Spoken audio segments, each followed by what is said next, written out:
सत संगत कैसी जानिए जिथे एको नाम वखाणीए। सत संगत केवल ओही है जिथे इस परमात्मा दे नाम दा सिमरन कीता जावे।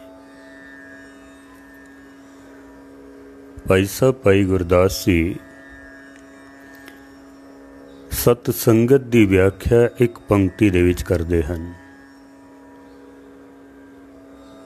भाई साहब दियां वारां दे विच जिक्र है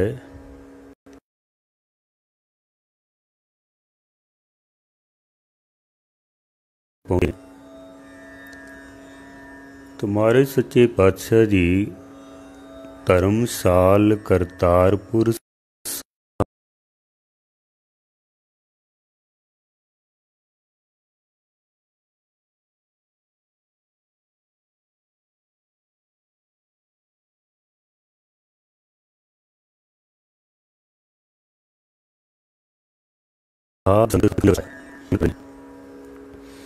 परमात्मा दे नाम नाल जुड़ते हैं। तो भाई साहब कहते ने वो सतसंग बन जाता है। धर्मशाल करतारपुर साध संगत जद बैठ के परमात्मा दे नाम दी विचार की जाती है तो भाई साहब कहते ने वो सतसंग बन जाता है। धर्मशाल करतारपुर साध संगत सचखंड वसाया। जिथे बैठ के उस परमात्मा दे नाम दा सिमरन कीता जांदा ने भाई साहब कहंदे ने वो सत संगत बन जाती है। उस सत संगत दे विच भाई गुरदास जी कहंदे ने सचखंड बन जाता है। पंक्ति इक्को ही है। धर्मशाल करतारपुर साध संगत सचखंड वसाया।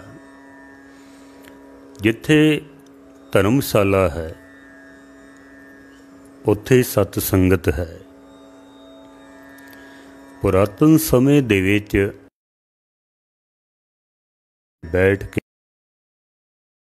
जांदा है उसनूं धर्मशाला कहा जांदा सी। अजकल हुण असीं गुरुद्वारा साहब कह दिंदे आ। उस जमाने दे विच धर्मशाला कहा जाता सी। गुरु नानक सच्चे पातशाह दा आपां इतिहास पढ़ीए ना तो महाराज जिथे भी जाते ने ना तो इक्को ही उपदेश करते हैं, धर्मशाला बनाओ, सतसंगत करो, कीर्तन करो, कथा करो। धर्मशाला बनाओ। अजकल हुण असीं गुरुद्वारा साहब कह दिंदे आ। भाई साहब कहते ने जिथे सतसंगत है, जिथे सतसंगत है उत्थे सचखंड है। जिथे सचखंड है तो गुरु नानक सच्चे पातशाह दे ही बोल ने, सचखंड वसै निरंकार। सचखंड दे विच ही निरंकार दा वासा है। इस वास्ते गुरमत ने, गुरु नानक सच्चे पातशाह ने ये नहीं आख्या भी पहाड़ां ते चले जाओ, जंगलों दे विच चले जाओ, परिवार दा त्याग कर दिओ, पुट्ठे लटक के तप करना है, समाधियां लाणियां हन, धूणियां तपाणियां हन। ऐसा कुछ भी नहीं कहा सतगुरु।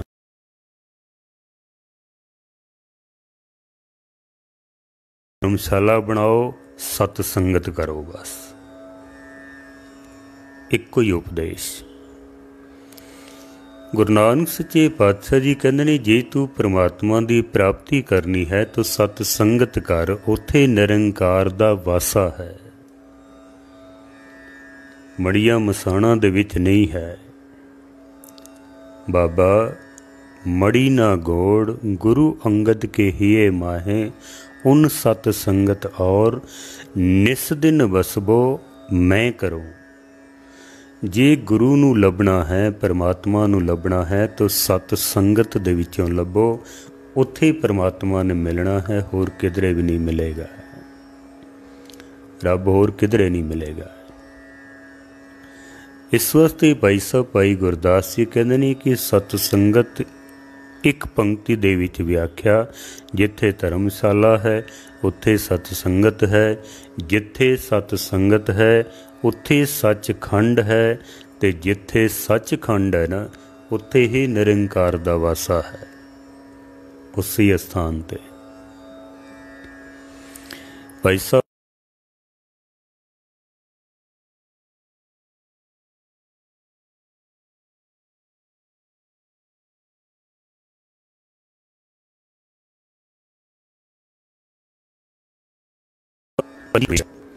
है जप करदा है, तो भाई साहब कहते ने गुरु का सिख है। एक सिख ते जे दो हो जान, दो मिल के आपस विच कोई विचार वटांदरा करते हैं, कोई परमेश्वर दे नाम दी गल करते हैं, तो भाई साहब कहते ने एक सिख दोए साध संगत। जे दो मिल जान तो सतसंगत बन जाती है, तो जे किधरे पंज हो जान गिणती वध जावे, एक सिख दोए साध संगत पंजी परमेश्वर। तो जे किधरे पंज मिल जान तो फिर भाई साहब कहते ने वो तो परमात्मा का ही रूप बन जाता है। गुरु गोबिंद सिंह महाराज ने भी जिस वक्त अपने खालसे नूं ये मान दिता ना कि खालसा मेरो रूप है खास, खालसे मैं हों करूं निवास, जिस वक्त ये सन्मान दिता ना तो महाराज ने दो पंक्तियां होर कहियां सन कि सिख सो पंच रहत जो मिले हैं, मम स्वरूप सो जानो पले हैं, सिख पांचों में मेरो वासा, पूरन करो तरों जे आसा। पंज सिख अगर किधरे मिल जाना तो गुरु गोबिंद सिंह महाराज कहते ने मेरा ही रूप समझना, फिर भी मैं ही मिलिया हाँ।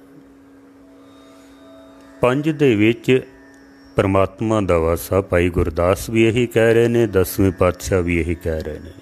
एक सिख दोए साध संगत पंजी परमेश्वर। अगर दो भी आपस विच मिल के कोई परमात्मा की गलबात करते ने, विचार करते हैं, तो भाई साहब कहते हैं कि वह सत संगत बन जाता है, दो भी होण पावें। गुरु नानक साहब की ही पंक्ति है, महाराज सच्चे पातशाह जी कहते ने सत संगत कैसी जानिए, जिथे एको नाम वखाणीए। सत संगत किस नूं कहंदे हैं? जिथे एको नाम वखाणीए, जिथे एक परमात्मा दे नाम दी गल होवे। वो भावें दो बंदे ही आपस विच क्यों ना करन, 5 कर लैन, 7 कर लैन, 10 कर लैन, जिथे परमात्मा दा नाम है वो सतसंगत है, बाकी कोई सतसंगत नहीं है। भीड़ नूं कट्ठी कर लेना सतसंगत नहीं है, क्योंकि भीड़ ते बाजारां दे विच बहुत है। दुकानां दे विच देखो तुसी कितनी भीड़ है, शॉपिंग मॉल दे विच देखो कितनी भीड़ है, शराब खानियां दे विच बड़ी भीड़ है, जूए खानियां दे विच बड़ी भीड़ है, थिएटरां दे विच बड़ी भीड़ है, रेलवे स्टेशन, बस स्टैंड, हवाई अड्डे बड़ी भीड़ पैंदी है। उत्थे किसी दे घर विआह शादी होवे 200-400 बंदा ते उत्थे भी इकट्ठा हो जांदा वे। किसी दे घर मौत हो जावे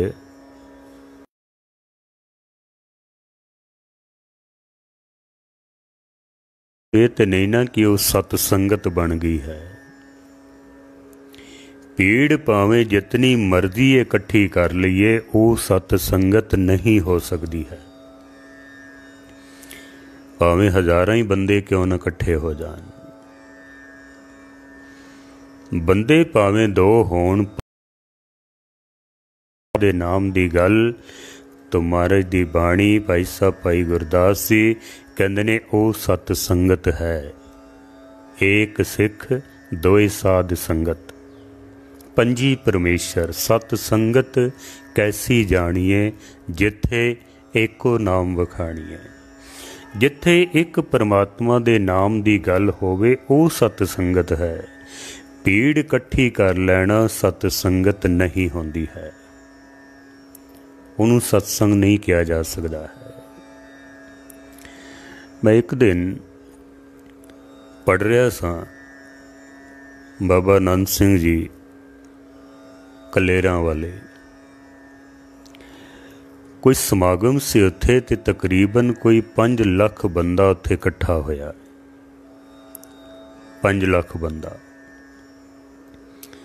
कुछ जेड़े मुखी सज्जन सन उन्होंने ते बड़ी संगत आई है, बहुत संगत आई है। अज तो कमाल ही हो गई है, तकरीबन साढ़े अंदाजे के मुताबिक 5 लाख बंदा पहुंचा है। 5 लाख बंदा। ते महापुरुष हसन लग पे, मुस्करा पे। बाबा जी कहते ने हाँ 2 बंदे आए सन बस।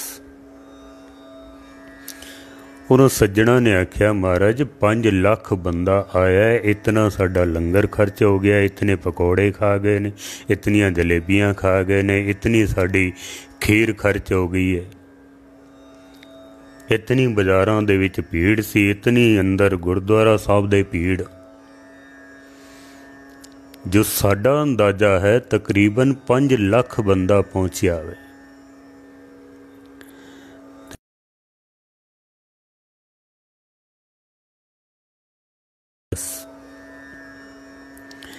गुरुद्वारे तो केवल 2 ही बंदे पहुंचे ने,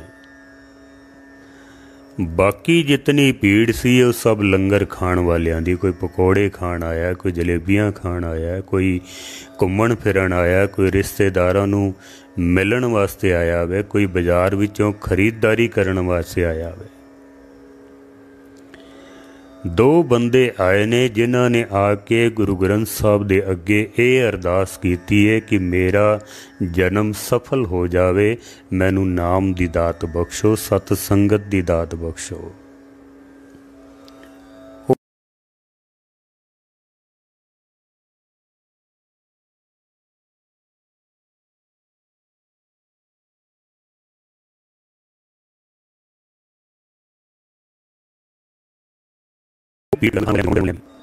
कि साडा जन्म सफल हो जावे, कोई नाम दी दात सानू बख्शिश करो। कि भीड़ इकट्ठी हो जाती है, बाकी तो कुछ होंदा ही नहीं उत्थे, बस भीड़ इकट्ठी हो जाती है। जिथे परमात्मा दा नाम होवे उसनू सत संगत कहा जाता है। विच संगत हर प्रभ वसे जियो। जिथे बैठ के परमात्मा दा नाम दा सिमरन किया जावे, परमात्मा दा वासा उत्थे विच आउंदा है। पर अजकल हुण देखदे हां असीं गुरुद्वारियां दे विच ही बहुती भीड़ ते लंगरां वाली हुंदी है। बस सत संगत भी चलो कुछ लोग बह भी जान तो उन्हां नूं ਇਹ नहीं पता हुंदा भी असी बैठे क्यों हाँ, असी क्यों बैठे।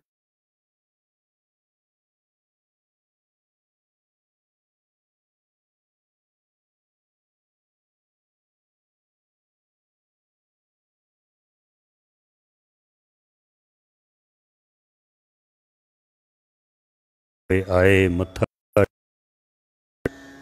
परिक्रमा कीती, उसे ही पैरी भजदे हुए फिर वापस चले जाते हैं। पता कुछ भी नहीं है भी क्यों आए हाँ, इत्थों लैना की है, इत्थों मिलदा की है सानू। बस एक रूटीन बनाया भी जाना है गुरु, तो भजदे हुए लोग आउंदे ने, मत्था टेकदे ने ते भजदे ही वापस चले जाते हैं। कई बारी तो मैं देखा भी ग्रंथी सिंह आवाज़ा मारदे ने बई प्रसाद लै जाओ, कहते ने साडे कोल समा नहीं है प्रसाद लैण दा भी। दौड़ते होए आए तो दौड़ते ही चले गए। वो बेचारे पिछों आवाज़ा ही मारते रह जाते हैं। जिहदे कोल प्रसाद लैण दा भी समा ना होवे,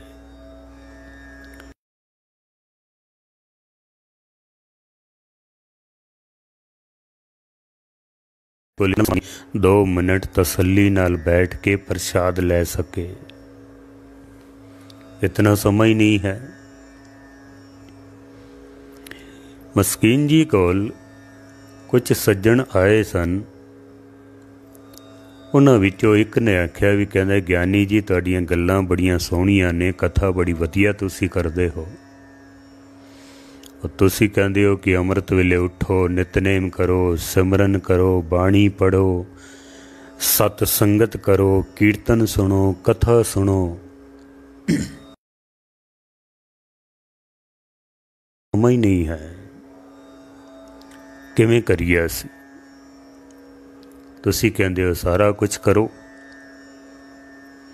साडे कोल ते सिर खुरकण दा भी समा नहीं है, इतना भी समा नहीं।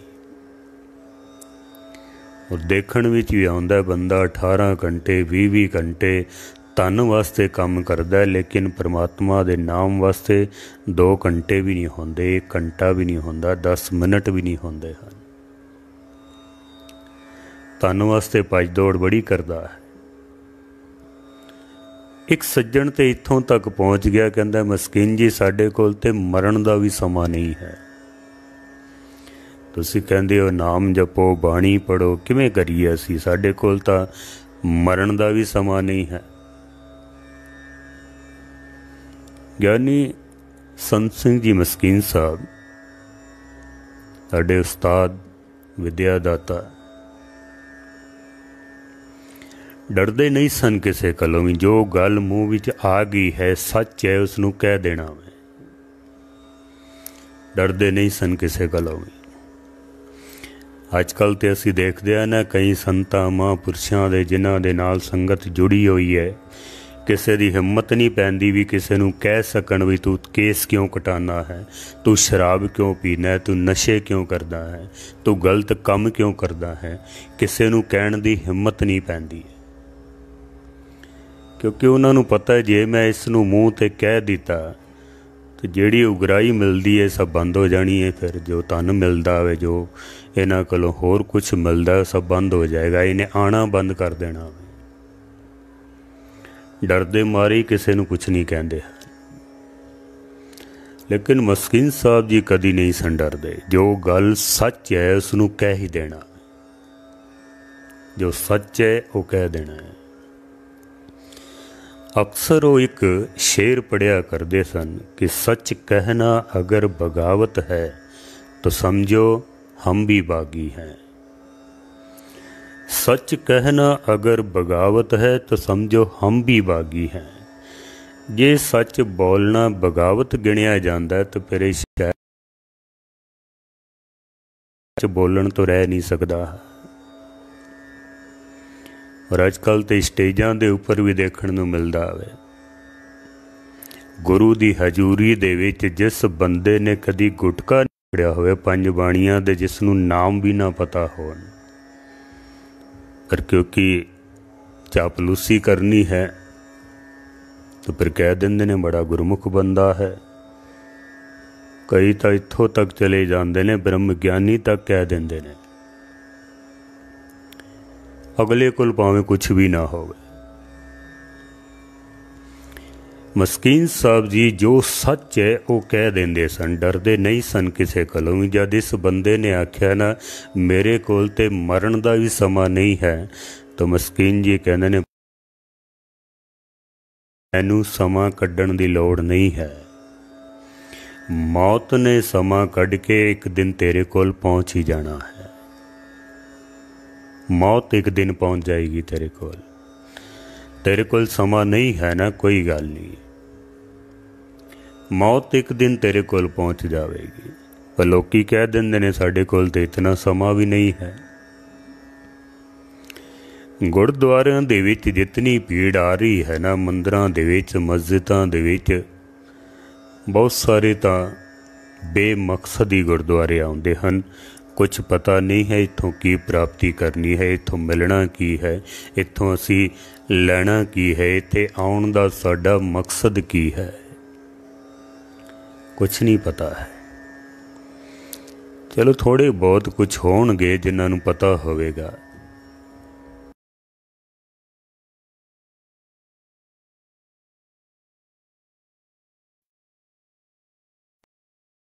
दस 10,000 लोग बैठे होना, सिर्फ 2 जिग्यासू होंदे ने, बस 2 जिग्यासू।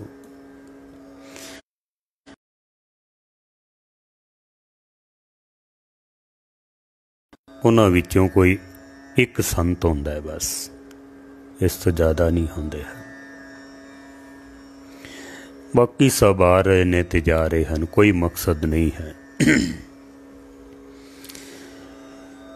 जद कोई काम बिना मकसद तो किया जाए ना, उदा फिर कोई लाभ नहीं मिलता है। जद कोई मकसद ही ना होवे भी मैं क्यों करदा पिया, उदा कोई लाभ नहीं मिलता है। खास करके धार्मिक दुनिया दे विच ते अगर मकसद ना होवे तो उस कीते हुए काम दा फिर कोई लाभ नहीं है, जे मकसद ही कोई नहीं है बिल्कुल भी। वैसे अगर मनुख की जिंदगी दे विच हाथ मारीए ना, असी अपना जीवन पढ़िए, एक भी काम मनुख ऐसा नहीं करता जिसका कोई मकसद ना होवे। एक भी काम मनुख दे जितने भी कीते हुए रोज़ाना दे काम हन, हर काम दा एक मकसद होंदा वे। बेमकसद असी कोई काम नहीं करते, हर काम दा मकसद है। जैसे किसी दुकानदार नूं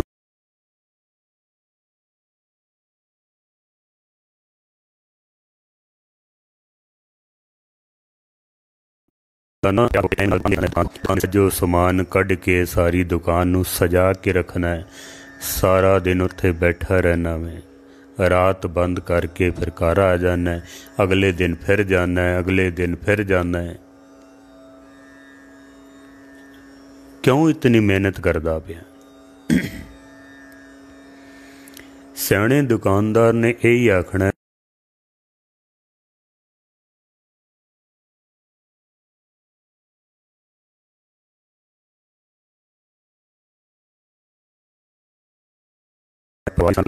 इस वास्ते मैं इतनी मेहनत करदा पिया। उहदा मकसद हो गया ना भी क्यों इतनी मेहनत करदा पिया। किसे किसान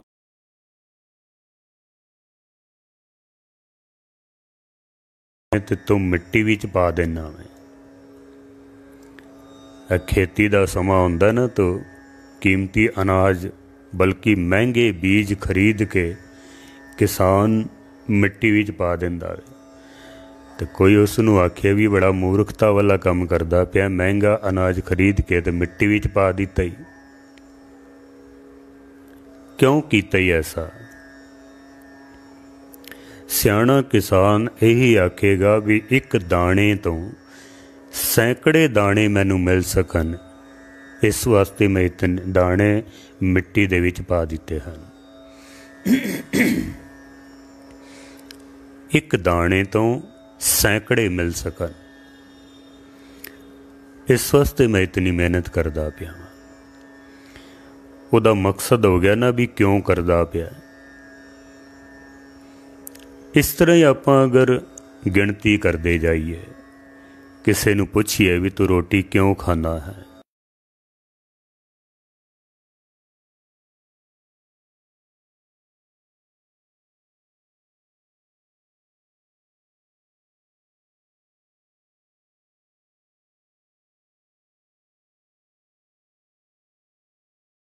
तो मर जाएगा। मकसद हो गया ना रोटी खाना। पानी क्यों पीता है? प्यास बुझे, शरीर की हीट नूं ठंडा किया जा सके, शरीर स्वस्थ रह सके, इस वास्ते पानी पीता है। कपड़े क्यों पाए हैं? मौसम की मार तो शरीर नूं बचाया जा सके, इस वास्ते मैं कपड़े पाए हैं। मकसद हो गया ना भी कपड़े क्यों पाए, गर्मी तो बच सके, बरसात तो बचाया जा सके, शरीर नूं नगनता नूं टकिया जा सके, इस वास्ते मैं कपड़े पाए ने। मेरे कहण तो मुराद सिर्फ इतना ही है, मनुख दे हर काम दा एक मकसद है, मैं क्यों कीता है। इन्हां तमाम सवालों दे नाल जे किसे नूं असी पुछ लईए कि तू गुरुद्वारे आया है, क्यों आया है, इत्थों कैनू की प्राप्त होना है, जे तू ना आवें तो तेरा कितना नुकसान है, जे असी पूछ लीए ना तो बहुते लोगों नूं शायद नहीं पता होना भी असी गुरुद्वारे क्यों जाते हाँ, किस वास्ते जाते हैं। बहुतियां नूं नहीं पता होना, बस दौड़ते हुए आउंदे ने, मत्था टेकिया तो उसे ही पैरी वापस चले गए। तुसीं इत्थों अंदाज़ा ला लो भी जितनी भीड़ अज गुरुद्वारियां दे विच जांदी पई है ना, क्या उन्हां सारियां नूं कुछ ना कुछ प्राप्त होंदा पिया है, कुछ मिल रहा उन्हां नूं। जीवन ते उस तरह दा दुखी बनिया होया वे, प्राप्ति तो कुछ भी नहीं, क्योंकि मकसद नहीं है बई गुरुद्वारे असी क्यों आए हाँ, किस वास्ते आए हाँ, इत्थों असी प्राप्ति की करनी है, लैना की है इत्थों, ये मकसद आ रहे हैं।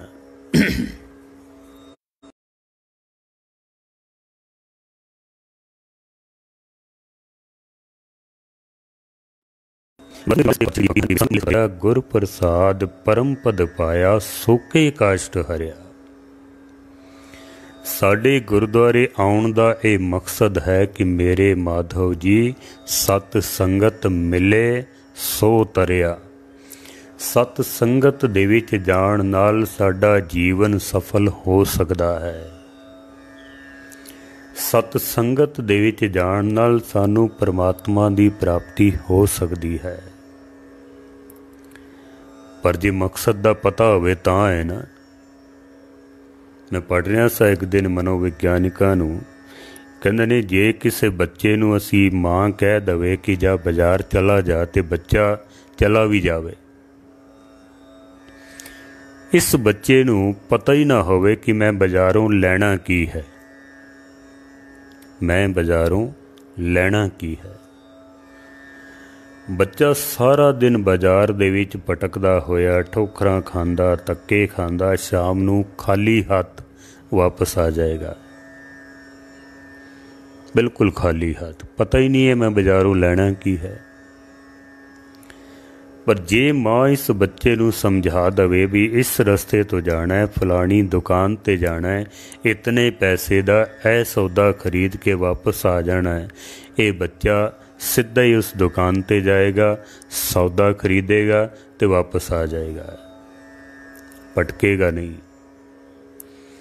जिन्हों पता नहीं है वो तो बाजार विच भटकदा रहेगा भी मैं कित्थे जावां, किहड़ी दुकान ते जाना है, मैं लैना की है, कुछ मकसद ही नहीं है उसका। पर जे पता होवे ना तो फिर बंदा सीधा ही उस दुकान ते पहुँच जाता है, सौदा लैके वापस। गल दा पता ही ना होवे बंदा फिर ठोकरां ही खांदा रहिंदा है, फिर भटकदा ही रहिंदा है। और भटकदे होए लोग देखे जा सकते हैं, लोग भटकदे पे ने, धार्मिक मंदिरां दे विच लोकी भटकदे पे ने, क्योंकि मकसद नहीं है।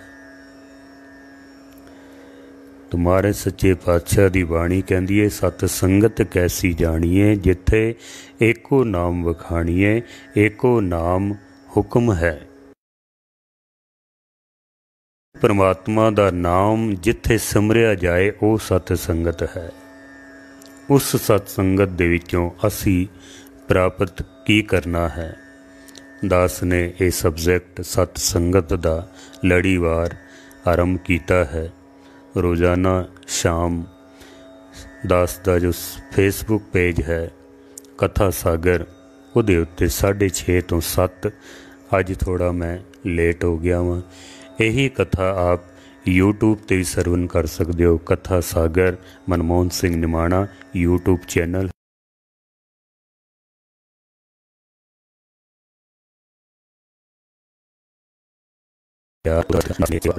ਕ੍ਰਿਸ਼ਨ ਸਾਹਿਬ ਸੱਚੇ ਪਾਤਸ਼ਾਹ ਜੀ ਦਾ ਵੀ ਪ੍ਰਕਾਸ਼ ਪੁਰਬ ਹੈ।